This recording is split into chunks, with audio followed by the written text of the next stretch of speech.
dân rồi xong mà dân man an theo công ty chỉ muốn biết ngày ní nơi lục của bát trong khu precise from một copy một là copy công ty thành ngọc ní xong mà dân man an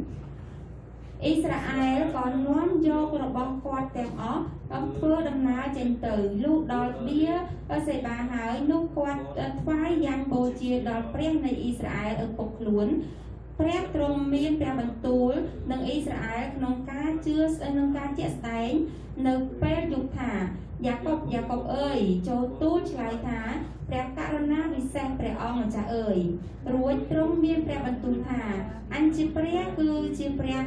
នៃឪពុកឯងកុំឲ្យខ្លាចអីកុំឲ្យខ្លាចនឹងចុះទៅឯស្រុកអេស៊ីបឡើយត្បិតនៅស្រុកនោះអញនឹងបង្កើតនគរមួយយ៉ាងធំពីឯងអញនឹងចុះទៅឯស្រុកអេស៊ីបជាមួយនឹងឯងដែរហើយនឹងនាំឯងឡើងមកវិញជាមិនខាន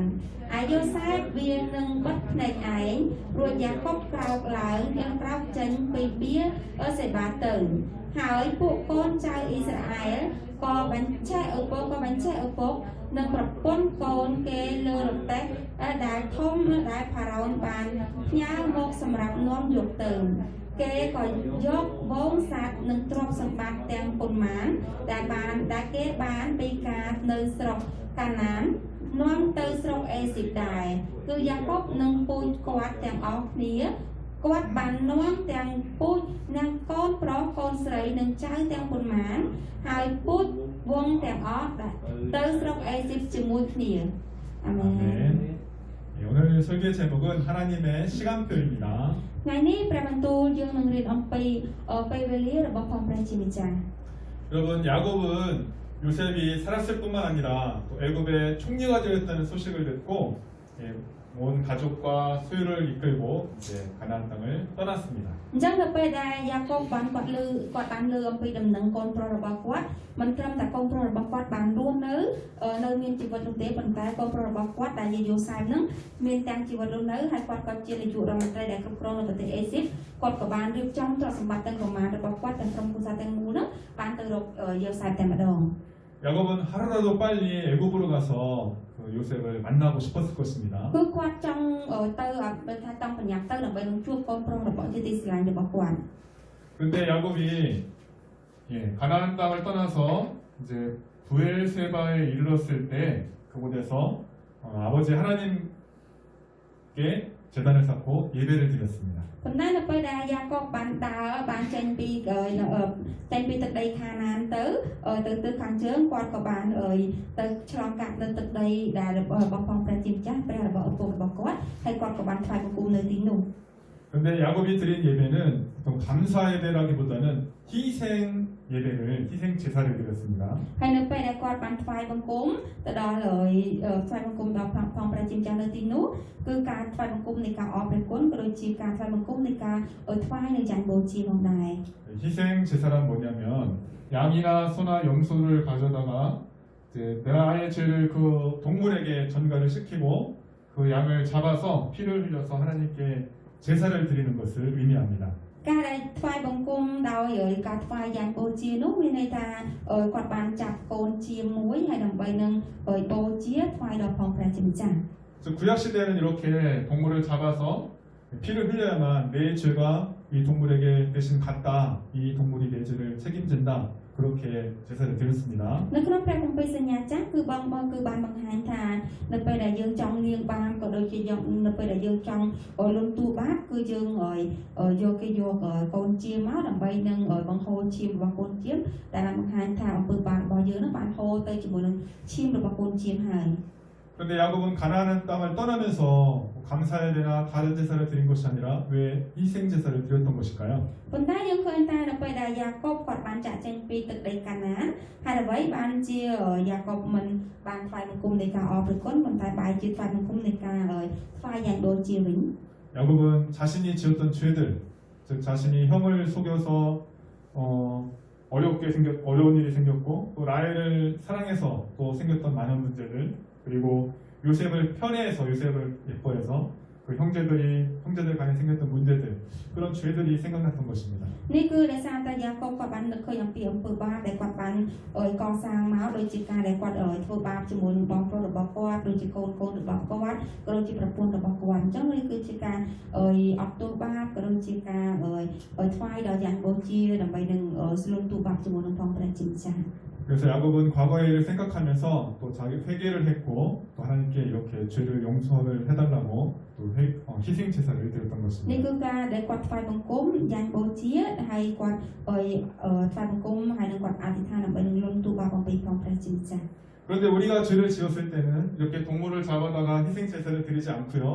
우리가 예수님의 십자가 보혈을 의지해서 우리가 하나님께 회개 기도를 드리고 있습니다. ក៏ប៉ុន្តែសម្រាប់យើងរាល់គ្នានៅពេលដែលយើងបានធ្វើខុសនៅពេលដែលយើងធ្វើបានជ្រុលនឹងធ្វើអំពើបាបណាមួយហើយយើងមិនបានយើងអត់ចាប់កូនជាមដើម្បីនឹងបង្ហូរឈាមក៏ដូចជាដើម្បីនឹងធ្វើយ៉ាងបូជាទេប៉ុន្តែយើងនឹកឃើញអំពីការសង្កត់លុបបាបអំពីផងព្រះយេស៊ូវគ្រីស្ទហើយយើងអធិដ្ឋានដើម្បីនឹងសូមលន់ទូបាបអំពីផងព្រះជាម្ចាស់ 왜냐하면 하나님의 아들 예수님이 우리 인간의 모든 죄를 씻어주기 위해서 용서해주기 위해서 희생 제물로 오셨고 이렇게 십자가에 매달려 죽으셨기 때문입니다. នេះគឺដោយសារតែផងព្រះយេស៊ូវគ្រីស្ទដែលជាព្រះបុត្រារបស់ផងព្រះជាម្ចាស់ទ្រង់បានយាងចូលមកហើយដើម្បីនឹងធ្វើជាកូនជាមហើយនឹងលាងបាបរបស់យើងរាល់គ្នា 히브리서 9장 12절 말씀요. សូមយើងបានអានព្រះគម្ពីរហេព្រើរជាមួយនឹងគ្នាព្រះទ្រង់ក៏មានបន្ទូលថានេះជាទីសម្គាល់នៃសេចក្តីសញ្ញាដែលអញតាំងនឹងអ្នករាល់គ្នាហើយនឹងគ្រប់ជីវិតទាំងឡាយដែលនៅជាមួយនឹងឯងនៅអស់ទាំងដំណាក់កលជានិច្ច 그러므로 누구든지 예수님이 나의 죄를 위해서 십자가에 매달려 죽으셨구나, 피를 흘리셨구나, 그거를 믿는 사람은 다 거룩해지는 것입니다. នេះគឺការបង្ហាញថាបើសិនបើបងប្អូនណាដែលបានជឿដល់ផងព្រះយេស៊ូវគ្រីស្ទបើជឿទៅលើការសង្កត់លើជឿឆ្កាងរបស់ផងទ្រង់គឺគាត់នឹងបានស្អាត 히브리서 10장 10절 말씀요. សូមយើងបានអានព្រះគម្ពីរបន្តដើមនគររបស់គាត់នោះគឺបាបលអេរ៉េកកាតនិងកាណែលជាទីក្រុងដែលនៅស្រុកស៊ីណា 어린아이가 큰 사고를 쳤거나 또 부모님의 말씀을 안 들었을 때에는 자기가 그 잘못을 고백하든지 아니면 부모님께 혼나든지 해야지 그 문제가 해결이 됩니다. នេះគឺបានបង្ហាញថាបើសិនបើកូនក្មេងណាតូចម្នាក់នៅពេលដែលគាត់ធ្វើខុសនៅពេលដែលគាត់ធ្វើខុសគាត់ត្រូវសុំទោសជាមួយនឹងឪពុកម្ដាយរបស់គាត់ឬក៏គាត់ទទួលអំពីការអត់ទោសអំពីឪពុកម្ដាយទើបគាត់ទទួលបាននូវការអត់ទោស 즉 인간도 하나님을 거역했던 그 모든 죄들, 그 문제를 해결해야지만 우리가 거룩하신 하나님께 나아갈 수가 있습니다. អញ្ចឹងតើតែយើងបានស្អាតបានយើងអាចទៅកាន់ផងព្រះជាម្ចាស់ដែលពេញដោយសេចក្តីបរិសុទ្ធរបស់យើងបាន 구약 시대에는 희생 제사를 통해서만 우리가 그 사람들의 죄 문제를 해결할 수 있었습니다. ចឹងយើងឃើញថាការពីសម័យមុនការពីសម័យនៅព្រះគម្ពីរសញ្ញាចាស់តើតើពួកគាត់ថ្វាយនៅថ្វាយបង្គំថ្វាយនៅយ៉ាងបូជាដើម្បីនឹងអត់ទោសលាងទោសបាបរបស់គាត់ទើបអាចគាត់បានបន្តដំណើរទៅមុខជាមួយនឹងផងព្រះជាម្ចាស់ 그런데 성자 예수님이 희생 제물이 되어서 우리 인간의 모든 죄를 깨끗하게 씻어 주셨으니 이 얼마나 감사한 일입니까? ក៏ប៉ុន្តែផងព្រះយេស៊ូវគ្រីស្ទទ្រង់បានយាងចូលមកហើយទ្រង់បានបង្ហូរឈាមរបស់ផងទ្រង់ដើម្បីនឹងលាងបាបដល់យើងរាល់គ្នានេះគឺជាការអរព្រះគុណដ៏ធំធេងមែនទែនសម្រាប់យើងរាល់គ្នា 이것이 바로 하나님께서 우리를 구원하기 위해서 행하신 놀라운 일, 복음입니다. នេះគឺជាព្រះពរដ៏ធំបំផុតសម្រាប់បងប្អូនទាំងអស់គ្នាគឺជាព្រះពរដ៏ធំបំផុតដែលផងព្រះជាម្ចាស់ទ្រង់បានអត់ទោសដល់យើងរាល់គ្នាហើយទ្រង់បានលាងនៅអំពើបាបរបស់យើងរាល់គ្នា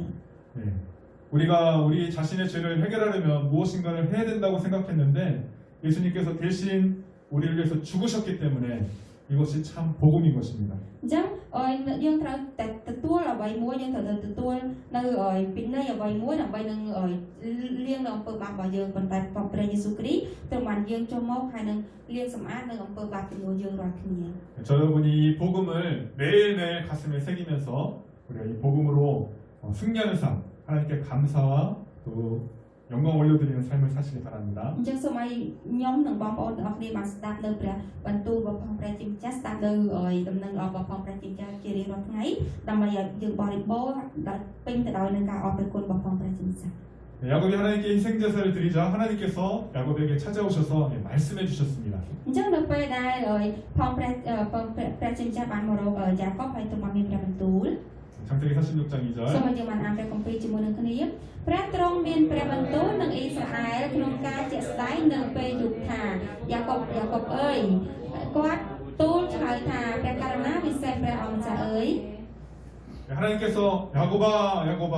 이름을 2번 불러주셨습니다. ព្រះអង្គម្ចាស់ទ្រង់បានហៅដល់យ៉ាកុប2ដង 제가 롤리 한 번 부르는 것과 롤리 2번 부르는 것과는 분명 느낌이 다릅니다. អញ្ចឹងយើងអាចនឹងមានអារម្មណ៍ខុសគ្នានៅពេលដែលយើងហៅមនុស្សម្ដងនិងពីរដងដូចជាហៅរលីឬក៏រលី 한 번 부르는 것보다 2번 부르면 더 다정하고 더 친근한 느낌이 있죠. អញ្ចឹងនៅពេលដែលយើងហៅម្ដងនិងហៅពីរដងគឺខុសគ្នា 하나님께서 야곱을 부르시자 야곱이 네 하나님 제가 여기 있습니다. 대답했습니다. ហើយយ៉ាកុបក៏បានឆ្លើយទៅកាន់ផងព្រះជាម្ចាស់ថាគាត់នៅទីនេះព្រះករុណាជាពិសេសព្រះអង្គម្ចាស់អើយ 하나님과 야곱이 대화를 시작한 것입니다. នេះគឺជាការដែលចាប់ផ្ដើមរវាងការសន្ទនារវាងយ៉ាកុបជាមួយនឹងផងព្រះ 구약 성경을 보면 이렇게 하나님께서 아담과 또 아브라함 또 모세, 야곱 이렇게 자연스럽게 대화한 장면들이 많이 나옵니다. យើងឃើញថានៅក្នុងព្រះគម្ពីរយើងឃើញព្រះអង្គទ្រង់បានលេចមកឯអ្នកជំនាន់ដែលជាអ្នកដែលជំនឿគឺទាំងយ៉ាកុបក៏ដូចជាអ្នកឪពុករបស់គាត់ជាដូនជីតារបស់គាត់ 그런데 신약 성경에는 하나님과 이렇게 대화했다는 내용이 그렇게 많이 나오지 않습니다. ចឹងនៅក្នុងព្រះគម្ពីរសញ្ញាចាស់យើងឃើញថាព្រះអង្គម្ចាស់ទ្រង់បានលេចមកជាក់ស្ដែងដើម្បីនឹងនិយាយផ្ទាល់ជាមួយទៅនឹងអាយកោរបស់យើងប៉ុន្តែនៅសញ្ញាថ្មីគឺអត់សូវមានទេ 그러면 여러분 우리는 하나님과 어떻게 대화할 수 있을까요? បើធ្វើអញ្ចឹងតើយើងនឹងត្រូវសន្ទនាយ៉ាងម៉េចទៅកាន់ផងព្រះជាម្ចាស់ 예수님의 이름으로 기도하고 또 성령님 안에서 성령님을 힘입어서 기도하면 됩니다. នេះគឺយើងត្រូវអធិដ្ឋានក្នុងព្រះនាមរបស់ព្រះយេស៊ូវគ្រីស្ទហើយយើងអធិដ្ឋានដោយព្រះវិញ្ញាណបរិសុទ្ធ 기도는 영적인 호흡이고 또 하나님과의 대화입니다. ការអធិដ្ឋានគឺជាដង្ហើមនៃព្រះលឹងវិញ្ញាណហើយក៏ដូចជាការដែលយើងសន្ទនាទៅដល់ព្រះផងជាមួយនឹងព្រះជាម្ចាស់ដែរ 물론 하나님의 음성이 우리 귀에 사람의 음성처럼 이렇게 분명하게 직접적으로 들리지 않을 수 있습니다. ពេលខ្លះអាចនឹងព្រះទ្រង់មិនបានស្ដាប់យើងផ្ទាល់នោះទេ 그러나 우리가 진정한 마음으로 하나님께 기도하면 하나님께서 성령을 통해서 우리의 마음을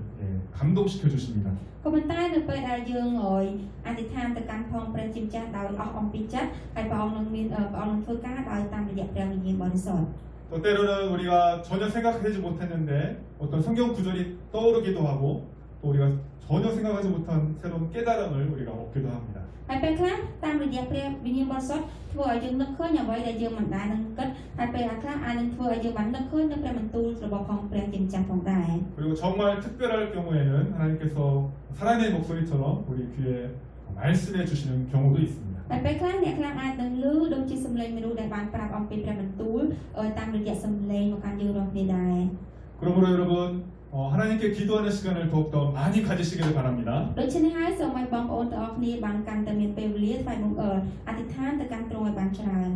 여러분이 사람들에게 말하지 못하는 속마음, 고민, 또 어려움, 그런 소망 그것을 하나님께 기도로 말씀드리십시오. ហើយអ្វីដែលបងប្អូនទាំងអស់គ្នាមាននៅក្នុងចិត្តមិនអាចនឹងនិយាយទៅកាន់អ្នកដទៃបានសូមឲ្យយើងបាននិយាយទៅកាន់ផងព្រះជាម្ចាស់តាមរយៈការអធិដ្ឋាន 물론 하나님께서는 여러분의 모든 필요를 다 알고 계시지만 여러분이 하나님께 더욱더 가까이 나아가면 하나님께서도 우리에게 더욱더 가까이 다가오실 것입니다. ជាក់ស្ដែងព្រះអង្គទ្រង់ជ្រាបគ្រប់ការទាំងអស់ដែលយើងរាល់គ្នាត្រូវការប៉ុន្តែព្រះអង្គក៏ទ្រង់ចង់ស្ដាប់នៅរាល់សំណូមពរនិងការសន្ទនាជាមួយទ្រង់ផងដែរ 하나님께서는 야곱에게 자, 애굽으로 내려가는 것을 두려워하지 말라 그렇게 말씀하셨습니다. ព្រះអង្គចាស់ទ្រង់បានប្រាប់ទៅកាន់យ៉ាកុបថាសូមកុំឲ្យឯងភ័យខ្លាចនៅក្នុងការចុះទឹកដីយ៉ាកុបនោះឡើយ 하나님께서 야곱에게 애굽으로 가는 것을 무서워하지 말라라고 말씀하신 것은 야곱이 애굽으로 내려가는 것을 무서워하고 있다는 그런 뜻입니다. នេះគឺជាការបង្ហាញថាព្រះអង្គទ្រង់បានជ្រាបគ្រប់ការព្រះអង្គទ្រង់ជ្រាបថាយ៉ាកុបកំពុងតែមានភាពភ័យខ្លាចនៅពេលដែលគាត់ធ្វើដំណើរទៅទឹកដីអេស៊ីបប៉ុន្តែព្រះអង្គទ្រង់បានប្រាប់ទៅកាន់យ៉ាកុបថាសូមកុំឲ្យមានភាពភ័យខ្លាចឡើយ 그러면 야곱은 애굽으로 가는 것을 왜 무서워했을까요? ដោយហេតុអ្វីបានជាយ៉ាកុបមានភាពភ័យខ្លាចនៅពេលដែលគាត់ធ្វើដំណើរទៅទឹកដីអេស៊ីប 아마도 야곱은 다음과 같이 생각했을 것입니다. ប្រហែលជាគាត់អាចនឹងគិតឃើញរឿងអ្វីមួយ 이제 내가 할아버지와 아버지와 내가 평생 동안 살았던 이 터전으로 삼았던 부엘성을 떠나게 되었는데 គាត់បាននិយាយថាគាត់ក៏រហូតមកដល់ឥឡូវនេះគាត់អាចរស់នៅឆ្ងាយអំពីជីដូនជីតារបស់ឪពុករបស់គាត់ហើយ 내가 이제 가나안 땅을 떠나서 애굽으로 가면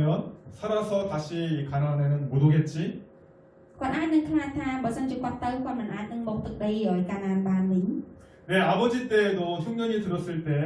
하나님께서 아버지에게 애굽으로 가지 말고 이 브엘세바에 남아 있으라 그렇게 말씀을 ហើយ 하셨었는데 ដោយសារព្រះជាម្ចាស់ទ្រង់បានមានព្រះបន្ទូលទៅកាន់ឪពុករបស់យ៉ាកុបថានៅពេលដែលមានគ្រោះទុរភិក្សនោះមិនឲ្យមកទឹកដីកាណានវិញនោះទេ 그리고 하나님께서도 나에게도 이 땅을 너와 내 후손에게 주겠다 약속을 하셨잖아요.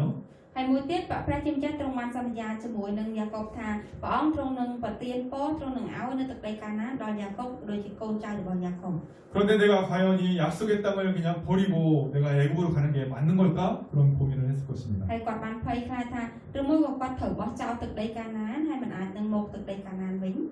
야곱은 외삼촌의 집에서 살았던 20년을 제외하면 거의 110년 가량을 이 가나안 땅에서 계속 살았습니다. ហើយយើងឃើញថានៅពេលដែលយ៉ាកុបចេញពីផ្ទះរបស់ពូរបស់គាត់យើងដល់20ឆ្នាំដែលគាត់រស់នៅផ្ទះរបស់ពូគាត់មកប្រហែលជាគាត់រស់នៅលើទឹកដីកាណាននោះប្រហែលជា100ឆ្នាំដែរ 근데 야곱이 130살에 늙어서 이 고향 땅을 떠나 처음 가보는 애굽으로 가는 것이 굉장히 무섭고 두려웠을 것입니다. នេះគឺជាវ័យដែលយ៉ាកុបមានវ័យ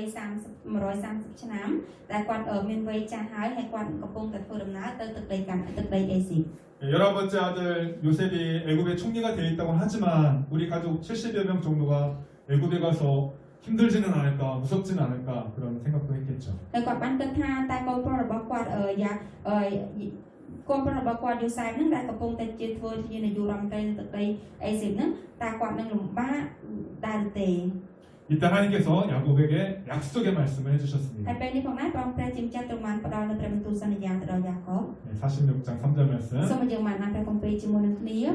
រួចទ្រង់មានព្រះបន្ទូលថាអញជាព្រះគឺជាព្រះនៃឪពុកឯងកុំឲ្យខ្លាចនឹងចុះទៅឯស្រុកអេស៊ីបឡើយត្បិតនៅស្រុកនោះអញនឹងបង្កើតនគរមួយយ៉ាងធំពីឯង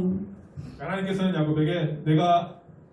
그 애굽에서 너로 하여금 큰 민족을 이루게 해주겠다 약속해 주셨습니다. ហើយព្រះអង្គចាស់ទ្រង់បានមានព្រះបន្ទូលទៅសន្យាទៅកាន់យ៉ាកុបថាព្រះអង្គទ្រង់នឹងឲ្យមានសាសមួយធំពីឯង 근데 이 말씀은 하나님께서 처음 아브라함에게 또 그 아들 이삭에게 또 야곱에게 이미 계속 하셨던 약속의 말씀입니다. នេះគឺជាព្រះបន្ទូលសន្យាដែលព្រះជាម្ចាស់ទ្រង់បានតែងតែសន្យាជាមួយនឹងយ៉ាកុបក៏ដូចជាឪពុកយ៉ាកុបក៏ដូចជាជីតារបស់យ៉ាកុបផងដែរ 그러니까 하나님께서 자손에 대한 약속을 하시면서 또 한 가지 약속한 것이 있습니다. ហើយព្រះអង្គចាស់ទ្រង់បានមានព្រះបន្ទូលសន្យាមួយទៀតជាមួយនឹងយ៉ាកុបផងដែរ 그것은 바로 내가 이 가나안 땅을 너와 내 후손들에게 주겠다라고 약속하신 នេះ 거죠. គឺជាព្រះបន្ទូលមួយដែលទ្រង់បានសន្យាថាទ្រង់ជាព្រះទ្រង់នឹងផ្ដល់ទឹកដីកាណានឲ្យដល់ឯងនិងកូនចៅរបស់ឯង 하나님께서는 이 가나안 땅을 이 아브라함의 후손 야곱에게도 분명히 주겠다고 약속을 하셨었는데요. ហើយព្រះអង្គចាស់ទ្រង់ក៏បានមានព្រះបន្ទូលសន្យាទៅកាន់ឪពុករបស់យ៉ាកុបឪពុករបស់យ៉ាកុបផងដែរថានឹងផ្ដល់ឲ្យនៅទឹកដីសន្យានេះ 그런데 하나님께서는 왜 야곱 이스라엘에게 이 가나안 땅을 떠나서 애굽으로 가라고 말씀하시는 것일까요? ក៏ប៉ុន្តែយើងឃើញថាព្រះអង្គចាស់ទ្រង់បានឲ្យអ៊ីស្រាអែលចេញទៅទឹកដីរបស់ទឹកដីអេស៊ីប 하나님께서는 왜 요셉을 애굽으로 먼저 보내서 또 애굽의 총리가 되게 하셨던 것일까요? ហើយអ្វីបានជាព្រះជាម្ចាស់ទ្រង់បានបញ្ជូនយូសែបទៅឲ្យទឹកដីអេស៊ីបហើយដើម្បីឲ្យគាត់ខ្លាចទៅជានាយករដ្ឋមន្ត្រីលើទឹកដីអេស៊ីប 이 모든 것은 하나님께서 계획하신 것이고 지금 하나님의 시간표대로 진행되고 있는 것입니다. នេះគឺជាព្រះបន្ទូលនេះគឺជាការដែលព្រះអង្គបានបញ្ជូនយូសែបទៅដើម្បីនឹងបង្គ្រប់នៅព្រះបន្ទូលសន្យារបស់ផងទ្រង់ 하나님께서 아브라함에게 이미 오래전에 다음과 같은 약속을 하신 적이 있습니다. ហើយព្រះអង្គម្ចាស់ទ្រង់បានមានព្រះបន្ទូលសន្យាទៅកាន់អាប់រ៉ាហាំកាលពីមុន 창세기 15장 13절 សូម 말씀. ឲ្យយើងបានអានជាមួយនឹងគ្នាខ្ញុំនឹងអានជូនបងប្អូនទាំងអស់គ្នារួចទ្រង់មានព្រះបន្ទូលប្រាប់អាប់រ៉ាហាំថាចូលដឹងជាប្រកាសថាពូជឯងនឹងត្រូវទៅជាអ្នកដតីនៅស្រុកមួយដែលមិនមែនជាស្រុករបស់ផងខ្លួនហើយត្រូវបម្រើពួកស្រុកនោះដែលគេនឹងសង្កិនឯងអស់រវាង400ឆ្នាំ 네, 하나님께서 아브라함에게 너희가 다른 나라로 가서 거기서 430년 동안 살 것이다 말씀을 이미 하셨었어요. ព្រះអង្គម្ចាស់ទ្រង់បានធ្លាប់មានព្រះបន្ទូលសន្យាថាឯងរាល់គ្នានឹងរស់នៅស្រុកដទៃអស់រយៈពេល400ឆ្នាំ 그리고 하나님께서는 아브라함에게 내가 애굽을 벌할 것이고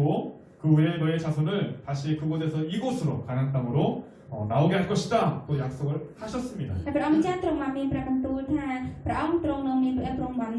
ន្ទូលសន្យាថាឲ្យទឹកដីកាណានទៅដល់អ្នករាល់គ្នាផងដែរ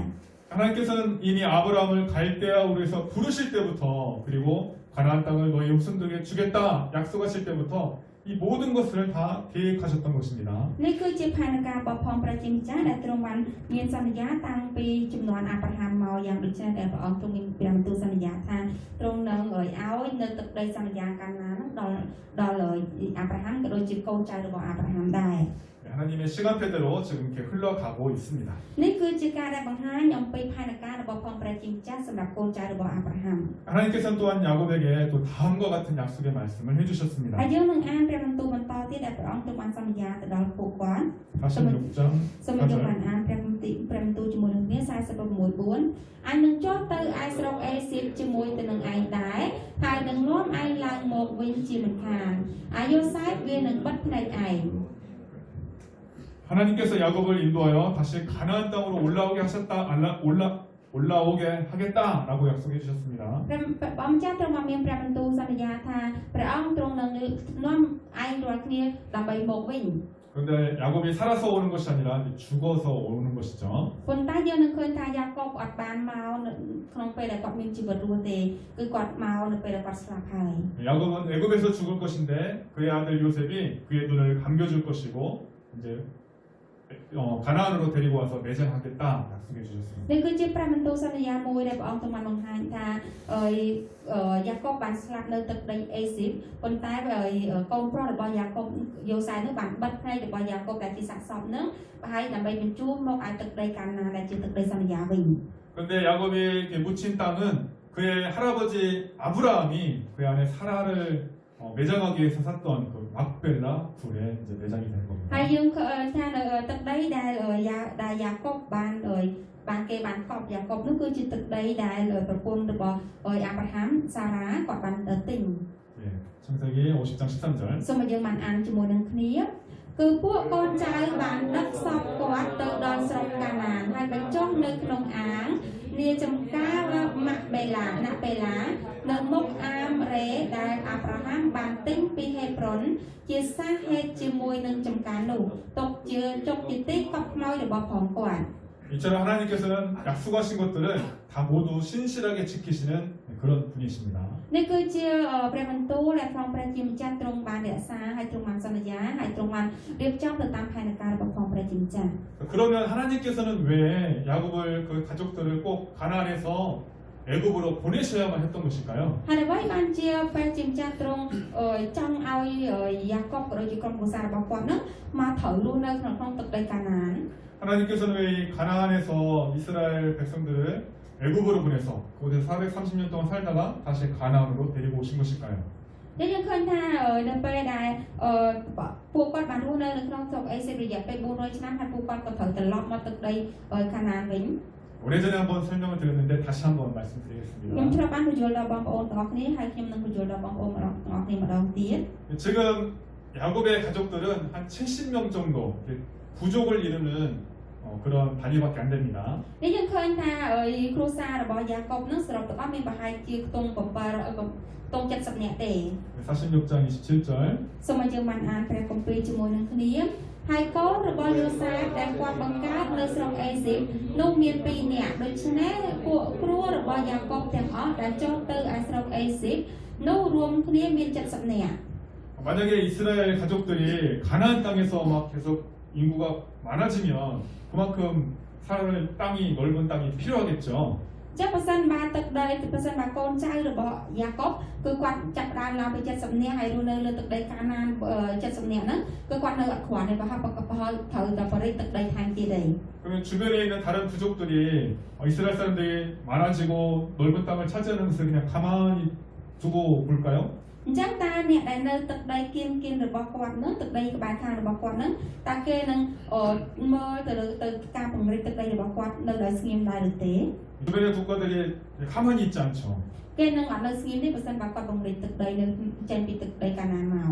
시도 때도 없이 전쟁은 일어날 것이고 또 주변 부족들로부터 많은 부족들로부터 연합해서 또 공격도 받았을 것입니다. យើងនឹងមានការសង្គ្រាមហើយនឹងមានការវឹកវរផងដែរ 그러면 하나님께서는 이 이스라엘 사람들을 민족을 애굽으로 보내서 그 땅에서 많은 민족을 이루게 하신 것입니다. ដូច្នេះហើយបានជាព្រះជាម្ចាស់ទ្រង់បានបញ្ជូនក្រុមគ្រួសាររបស់យ៉ាកុបហ្នឹងទៅអេស៊ីបមុនដើម្បីនឹងពង្រីកកូនចៅនៅអេស៊ីបសិន 근데 그냥 갈 수 없으니까 하나님께서 요셉을 먼저 보내서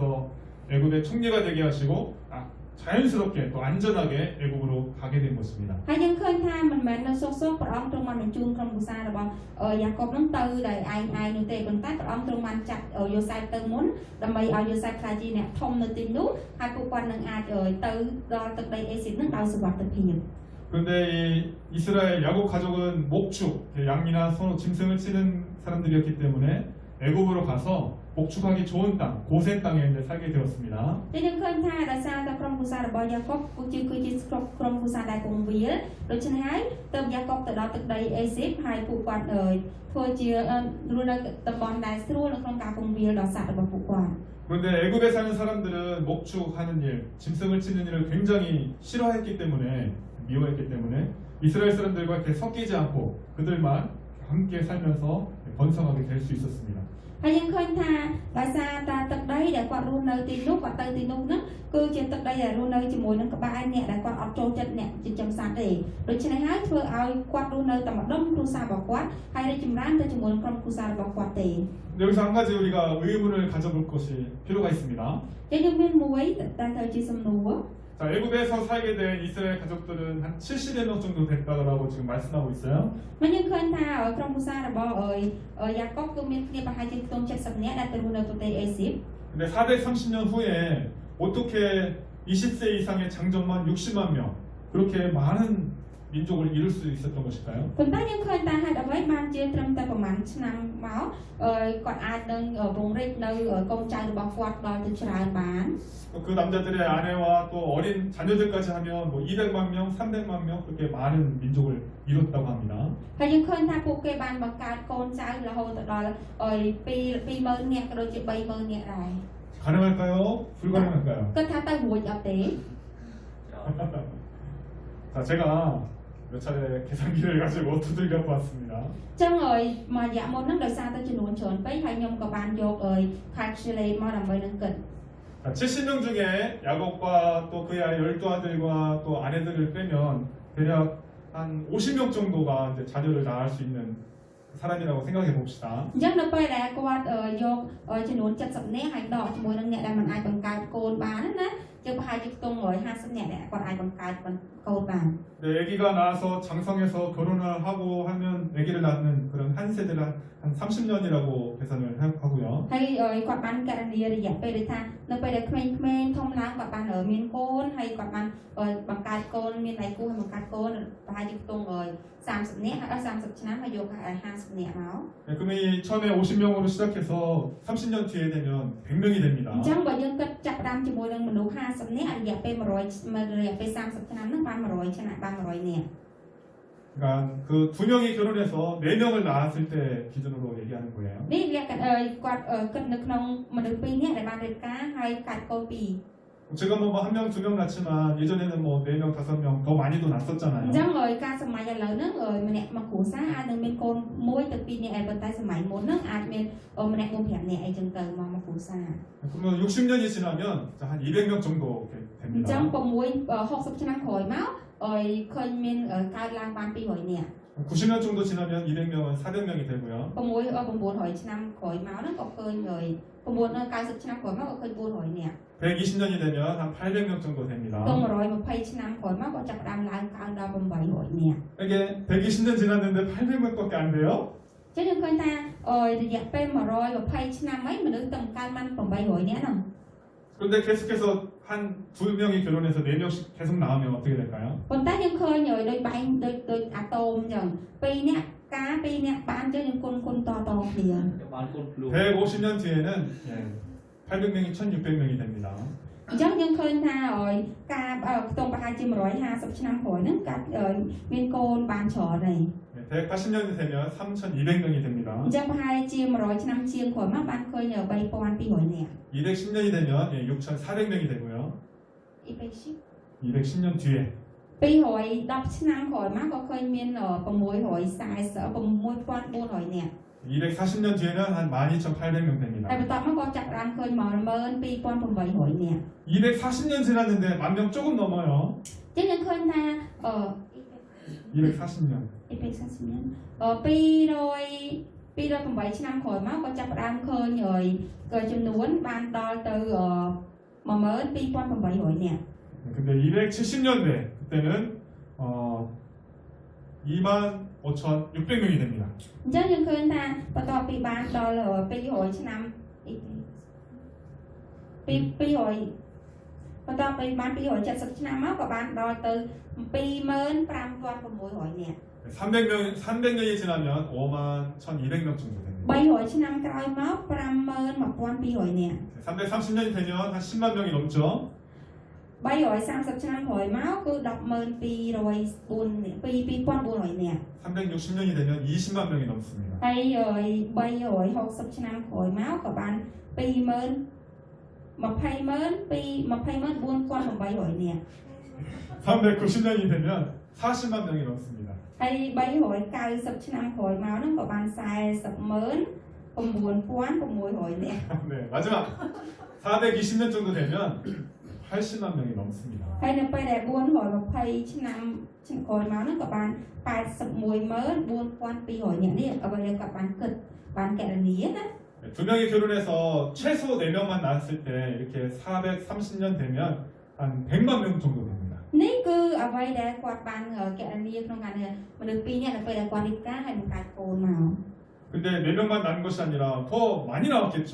ក៏ប៉ុន្តែគាត់គិតថាមនុស្សកាត់កូន2នាក់ប៉ុន្តែមិនមែន2នាក់ឯងអាចនឹងច្រើនជាង2នាក់ទៀត 출애굽기 1장 7절 말씀. សូមយើងបានអានព្រះគម្ពីរជាមួយនឹងគ្នា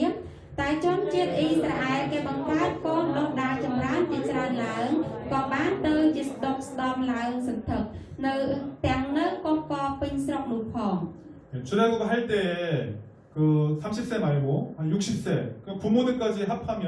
그 가족의 수는 굉장히 많아지는 것입니다. អញ្ចឹងនៅពេលដែលគាត់បូកជាមួយទៅនឹងឪពុកម្ដាយបូកអីហ្នឹងគឺចំនួនច្រើនមែនតើ 때로는 하나님께서 자연 법칙을 거슬러서 기적을 일으키지만 성경은 절대 비현실적인 그런 책이 아닙니다. អញ្ចឹងនៅក្នុងព្រះបន្ទូលរបស់ផងព្រះជាម្ចាស់នៅក្នុងព្រះគម្ពីរអាចជានេះគឺជាផែនការក៏ដូចជាព្រះពររបស់ផងព្រះជាម្ចាស់សម្រាប់កូនចៅរបស់អ៊ីស្រាអែល 하나님께서 자연 법칙을 거슬러서 기적을 일으키는 때에도 하나님께서 자연을 만드셨기 때문에 창조하셨기 때문에 가능한 것입니다. ហើយនេះគឺជាការមួយដែលសមស្របជាមួយនឹងធម្មជាតិហើយព្រះអង្គក៏ទ្រង់បានធ្វើការនៅក្នុងជាមួយនឹងពួកគាត់រាល់គ្នាដែរ 오늘 설교 제목이 하나님의 시간표였습니다. ព្រះបន្ទូលរបស់យើងនៅក្នុងថ្ងៃនេះនឹងគឺបង្ហាញអំពីផែនការក៏ដូចជាពេលវេលារបស់ផងព្រះជាម្ចាស់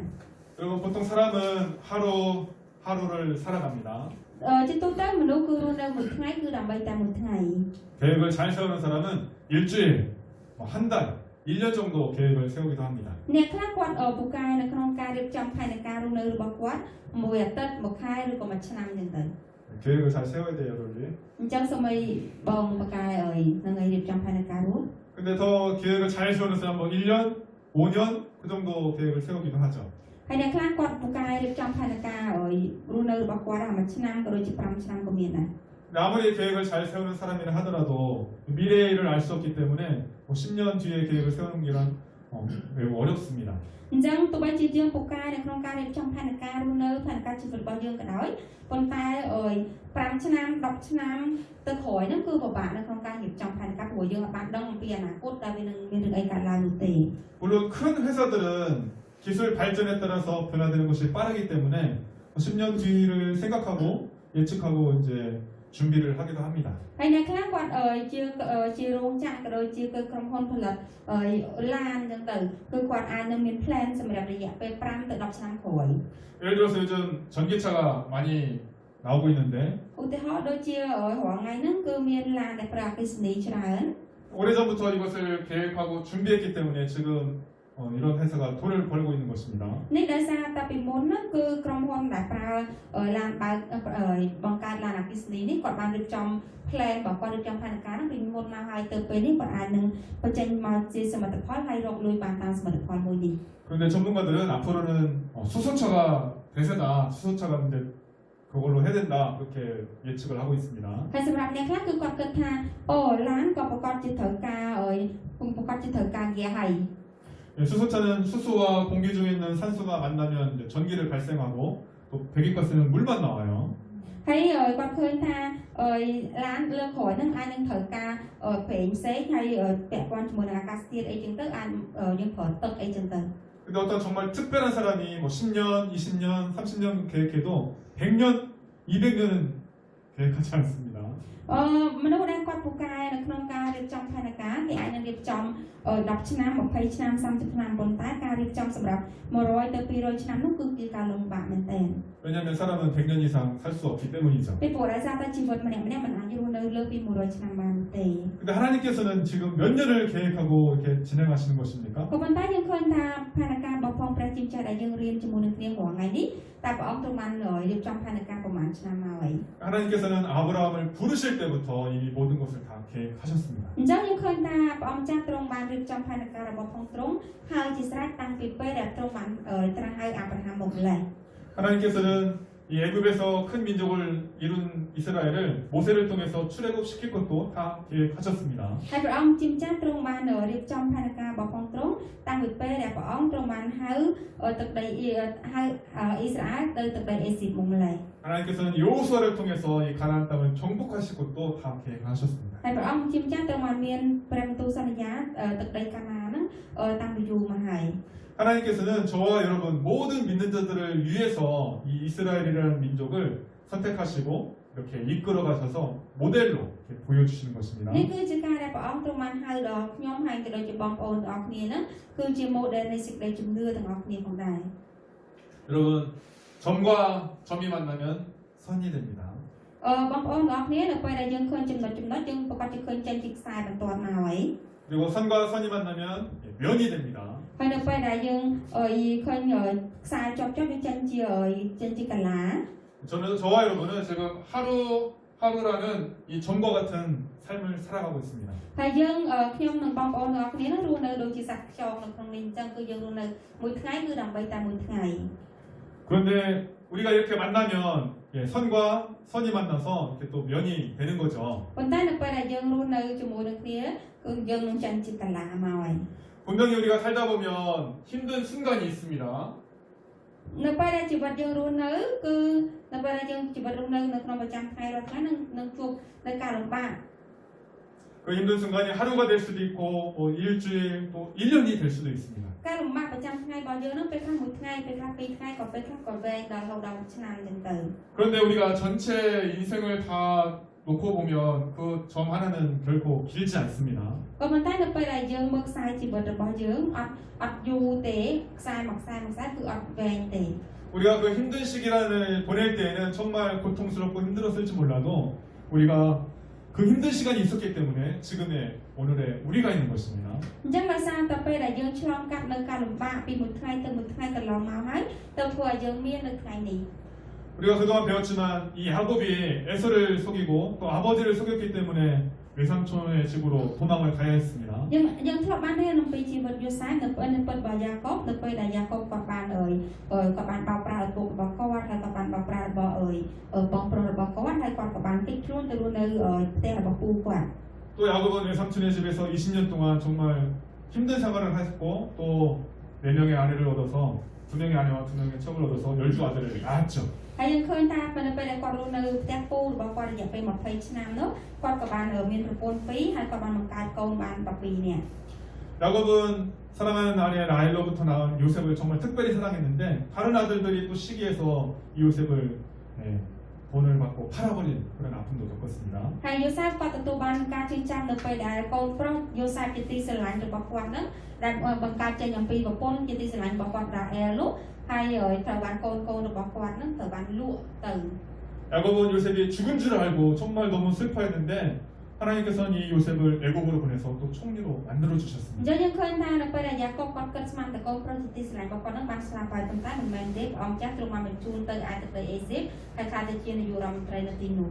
그런데 야곱 가족은 결국에는 요셉 덕분에 애굽으로 이렇게 내려가게 되는 것이고 애굽에서 정착해서 큰 민족을 이루게 됩니다. ហើយដោយសារតបំណងផតិបផងព្រះទីម្ចាស់ព្រះអង្គទ្រង់បានបញ្ជូនបញ្ជូនយូសាបទៅមុនហើយព្រះអង្គបានបញ្ជូននៅក្នុងគ្រួសាររបស់យ៉ាកុបទៅតាមក្រោយហើយបង្កើតជាទឹកដីដ៏ធំមួយ 이렇게 우리의 삶이 점과 점이 이어져서 선이 되어지고 우리 인생이 됩니다. នេះគឺជាការបង្ហាញអំពីមួយចំណុចដល់ពេលដែលបង្ហាញទៅវាទៅជាចេញជាខ្សែនៃជីវិត 근데 모든 것들이 좋을 때도 있고 힘들 때도 있는데 모든 점들이 이어서 우리의 인생을 이루는 អ 것이죠. ញ្ចឹងយើងឃើញថាចំណុចនៃជីវិតរបស់យើងពីមួយថ្ងៃហ្នឹងវាមានល្អវាមានមិនល្អបញ្ចប់គ្នាហ្នឹងទៅវាចេញជាខ្សែជីវិតដែលយើងរាល់គ្នា 지금 여러분이 한국에 와 있는 것도 하나님의 계획에 따라서 하나님의 시간표에 따라서 이렇게 와 있는 줄 믿습니다. អញ្ចឹងខ្ញុំជឿថាបងប្អូនទាំងអស់គ្នាបានមកទឹកដីកូរ៉េនេះក៏ដោយសារតែបំណងផតិក៏ដូចជាផែនការរបស់ផងព្រះដែរ 물론 여러분이 처음에는 돈 벌러 한국에 가야지 하고 한국에 왔을지 몰라요. ពេលខ្លះបងប្អូនអាចគិតថាមកកូរ៉េនឹងមកគ្រាន់តែរកលុយទេ 그러나 여러분이 지금 하나님을 믿고 있다면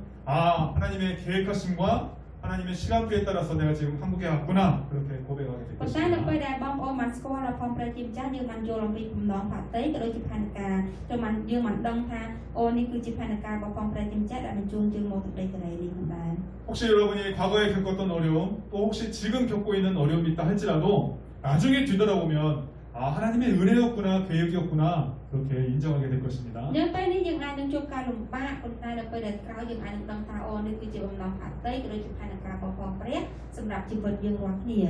물론 우리는 지금 하나님의 그 계획하심과 시간표를 다 알 수 없습니다. អញ្ចឹងយើងទាំងអស់គ្នាមិនអាចដឹងអំពីផែនការក៏ដូចជាពេលវេលារបស់ផងព្រះបានទេ 그런데 하나님은 우리를 사랑하시기 때문에 우리를 가장 좋은 길로 가장 선한 길로 인도하시는 그런 분이십니다. ក៏ប៉ុន្តែព្រះទ្រង់បានស្រឡាញ់ដល់យើងរាល់គ្នាហើយទ្រង់បានដឹកនាំយើងរាល់គ្នាទៅក្នុងផ្លូវដែលល្អដែលទ្រង់បានរៀបចំសម្រាប់យើង 여러분이 좋으신 하나님의 그 계획과 시간표를 믿고 우리가 항상 감사한 마음으로 신앙생활하는 우리들이 되기를 예수님의 이름으로 축복합니다. ហើយសូមប្រទានពរបងប្អូនទាំងអស់គ្នាដែលនៅព្រះនាមជាព្រះយេស៊ូវគ្រីស្ទសូមឲ្យបងប្អូនទាំងអស់គ្នាបានពេញបរិបូរណ៍ទៅដោយការអរព្រះគុណនៃទ្រង់ 아멘. 이 시간 함께 기도하겠습니다. សូមអធិដ្ឋានជាមួយនឹងគ្នា 인간이 아무리 대단한 존재인 것 같아도 잠시 후에 일어날 일도 알지 못하는 참으로 연약한 존재입니다. ពេលដែរកូនរាល់គ្នាគឺជាមនុស្សដែលទន់ខ្សោយគឺជា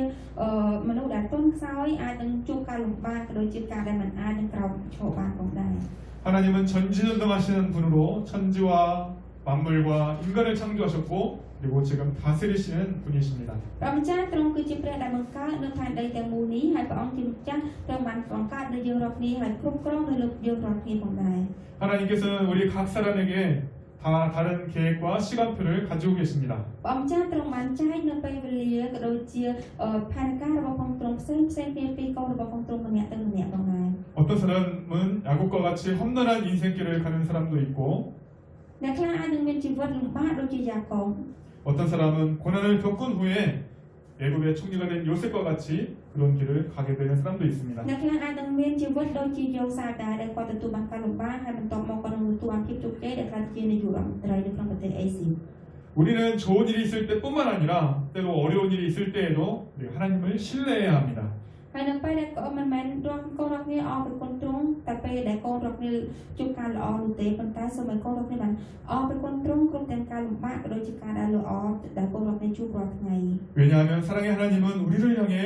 가장 선한 계획과 시간표를 가지고 계시기 때문입니다. ដោយសារតែកូនជឿចាក់ថាទ្រង់គឺជាព្រះដែលពេញទៅដោយសេចក្តីស្រឡាញ់ហើយទ្រង់មានផែនការដ៏ល្អ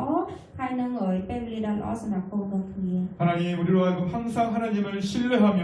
따라가는 우리 친구들 되게 하여 ហើយ 주옵소서. ពេលណាសូមឲ្យកូនរបស់គ្នាបានគោរពហើយនឹងដើរតាមដំណងផតិរបស់ផងទ្រង់ 세상의 것들 다른 것들에 막 빼앗기지 않도록 우리를 붙잡아 주시옵소서. ហើយសូមគង់នៅហើយនឹងចាប់ឲ្យកូនរបស់គ្នាឲ្យនៅជាប់ជាមួយនឹងផងទ្រង់ 이 시간도 감사한 마음으로 하나님께 헌금을 드립니다. ហើយពេលនេះផងដែរកូនរបស់គ្នានឹងថ្វាយនឹងវាយនឹងការអរព្រគុណទៅកាន់ទ្រង់ 우리의 마음과 정성을 주님 기뻐 받아주시고 ហើយសូមទទួលយកនៅនឹងវាយនេះអំពីចិត្តរបស់បងប្អូនរបស់គ្នា 우리 우리 캄보디아 친구들 간절한 마음으로 하나님께 기도할 때 주님 선하게 응답하여 주시옵소서. ហើយនៅពេលដែលកូនរបស់គ្នាបានថ្វាយបង្គំក៏ដូចជាបានអធិដ្ឋានទៅកាន់ទ្រង់សូមទ្រង់ព្រះបានឆ្លើយតបនៅការអធិដ្ឋានរបស់កូនរបស់គ្នា 우리 온라인으로 예배하는 친구들도 주님 은혜를 베풀어 주시고 ហើយសម្រាប់នឹងបងប្អូនដែលបានថ្វាយបង្គំតាមរយៈអនឡាញសូមប្រទាននូវព្រះពរដល់ពួកគាត់របស់គ្នា 우리 캄보디아에 있는 가족들도 하나님 지켜 주시옵소서. ហើយសូមថែរក្សាដល់បងប្អូនដែលនៅក្នុងប្រទេសកម្ពុជា 감사드리며 예수님의 이름으로 អរ 기도합니다. គុណអធិដ្ឋានក្នុងព្រះនាមព្រះយេស៊ូវគ្រីស្ទ 아멘. អាមែន